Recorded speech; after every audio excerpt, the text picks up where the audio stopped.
I came home on a Sunday evening. My bag still smelled of campfire and rain. When I opened the door to my room, it wasn't my room anymore. The bed was gone. My desk, my books, my life vanished. In its place stood an easel splattered with paint, the air thick with turpentine. "She needs the space," my mom said from the hallway. "Don't be selfish," my dad added without looking at me.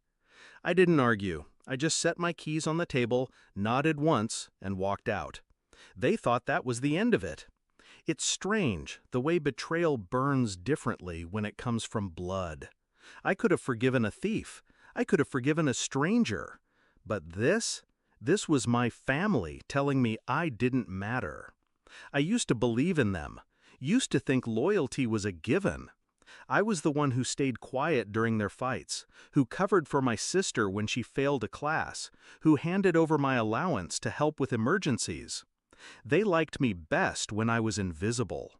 That night, I didn't sleep. I sat at the bus station with my backpack and thought about everything I owned. Most of it still in that house, scattered or tossed aside. My things didn't matter. My space didn't matter. But respect? That mattered. And they'd stripped it from me. The next day, I started making calls. Not to friends, not to relatives. To people who knew how to handle property, paperwork, and signatures. My parents had always been careless with documents. My dad bragged about never reading the fine print. My mom signed anything if it was stapled.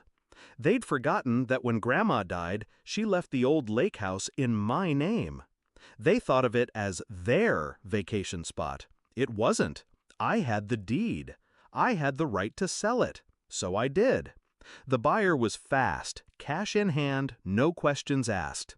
By Friday, the house was gone. Not physically, but legally. My parents found out when they drove up there for the weekend and were met by a locked gate and a very confused new owner. They called me. I let it ring. Then they texted, "What did you do?" I replied with 3 words. I needed space. They came back furious. My mom's voice was shaking, more from disbelief than anger. That was our family property. "No," I said, "it was mine. You should have read the will." They threatened to sue. I told them to go ahead. They did. Court was quiet, almost boring. The lawyer I hired was sharp, the kind who smiled only when he was about to cut someone in half with paperwork. Every document, every signature, every law was on my side. My parents sat there realizing they weren't just losing a house. They were losing the comfort of thinking I was powerless. When the judge dismissed their case, my mom looked at me like she was seeing me for the first time. My dad didn't look at all. My sister fiddled with her phone, pretending she didn't notice the tension crushing the room.